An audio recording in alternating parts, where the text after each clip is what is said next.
Morning everyone. 12th Commerce English Medium Economic chapter number 11. Now the concept is urbanization. Urbanization is a result of economic development because due to economic development, industries and infrastructure facilities improve and expand, and this leads to be a shift of labors from agriculture sectors to industrial sector and service sector, which makes urbanisations faster. कल तक agricultures का importance ज़्यादा था, आज धीरे धीरे service sector और industrial sectors का डेवलपमेंट हो रहा है. सो व्हाट, उसमें कामकाज करने के लिए, उसमें अपनी लाइफस्टाइल को इम्प्रूव करने के लिए लोग फास्ट ट्रैक अर्बन की तरफ जा रहे हैं. So that process is making a urbanization faster. Now the meaning of urbanizations. Generally, the migrations of people from rural areas to urban areas is known as urbanizations. Urbanization is that socio-economic process due to which the population in one area increases and gets constructed, which converted into a town or a city. This idea can be constructions और population in the city also. कई बार ऐसा होता है कि generally rural से urban की तरफ जो लोग जाते हैं, that is called the process of urbanisations. और सोशियो इकोनॉमिक प्रोसेस करने के लिए पॉपुलेशन एक एरिया को छोड़ करके दूसरे एरियाज़ के अंदर अपने हाउसेस को बिल्ड करती है, अपनी लाइफस्टाइल को बिल्ड करती है, तो उससे भी हम अर्बनाइजेशन के नाम से जानते हैं. Now the definition in the 1951, the definition of a town or a city was very broad, but by the 1961 the definition becomes narrow. पहले broad था, अब ये narrow हो गया. The following are the criteria that were adopted during the census of 1971, 81, 91 and 2001. Let's see the properly definitions of urbanizations.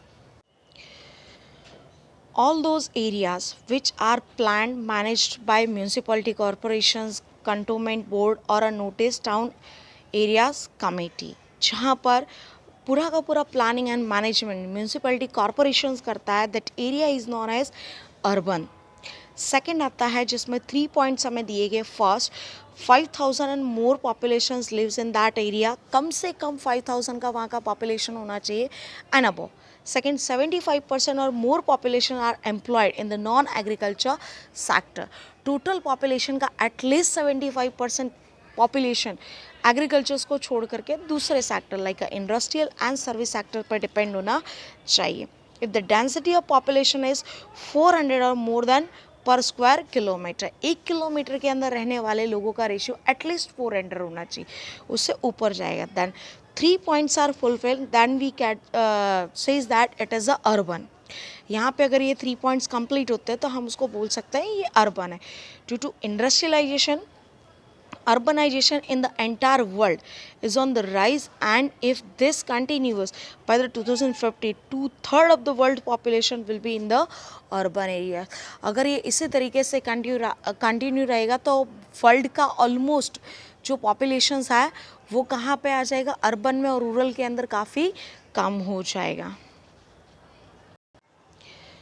So, as the industrialization was very slow during the British rules in India, the process of urbanization was also very slow.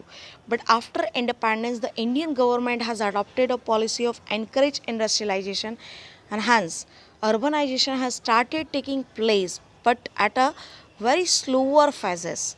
So what, Britishers के time पर हमारे India के अंदर इतना ज़्यादा industrialisation नहीं था, तो almost people and public rulers में रहती थी. लेकिन आफ्टर इंडिपेंडेंस हमारी गवर्नमेंट ने इंडस्ट्रियलाइजेशंस को प्लेसेस दिए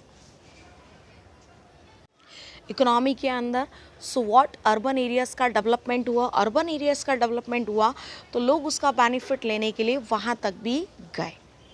सो urbanization takes place. But after the economic reforms of 1991, due to liberalized industrial policy, government has announced various incentives to industries. The policy to encourage service sector also has resulted in faster economic development and urbanization. 1991 के बाद जो reforms आए उसके बाद growth and development का ratio high हो गया, और जितना ज़्यादा ये हाई हुआ उतना ही ज़्यादा अर्बनाइजेशन भी फास्टर हो गया.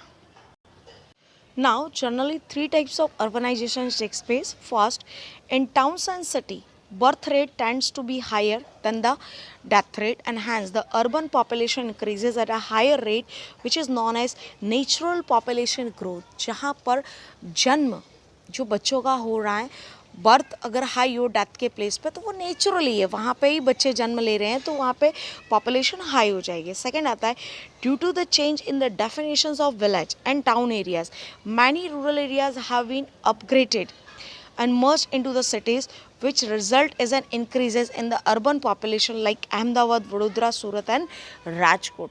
जो कल तक विलेजेस थे जहाँ पे फैसिलिटीज़ नहीं थे, अगर वो धीरे धीरे करके अर्बन्स में मर्ज हो रहे हैं, that is also a urbanizations. Third आता है there is a large scale migrations of peoples from rurals to urban areas which increase the urban populations. और अगर रूरल एरियाज को छोड़ करके इंसान अर्बन की तरफ आ रहा है, that is also a increasing the population of urban areas. This, from the above study, we can conclude it that after independence, the process of urbanization started, and since economic reforms 1991, there has been a continuous rise in that process, and a clear picture of urbanizations can be got from the statistical representations are as follows. Now here in the 1961 हमारा जो total population था उसका कितना percentage living करता है, तो 17.97% peoples urban में रहते थे. 1971 में 19.91% हुआ, 1981 में ये 23.34% हुआ, 1991 में ये 25.32% हुआ, 2001 में ये 27.86% हुआ, एंड नाउ 2011 इट इज़ अ 31.16%. धीरे धीरे अर्बन की पॉपुलेशन बढ़ती जा रही है. ओके, सो आज currently approximately 31.16 like a 32% peoples urban areas के अंदर रहते हैं. सो आज के लिए इतना ही, बाकी का हम चलेंगे नेक्स्ट लेक्चर में. Thank you so much.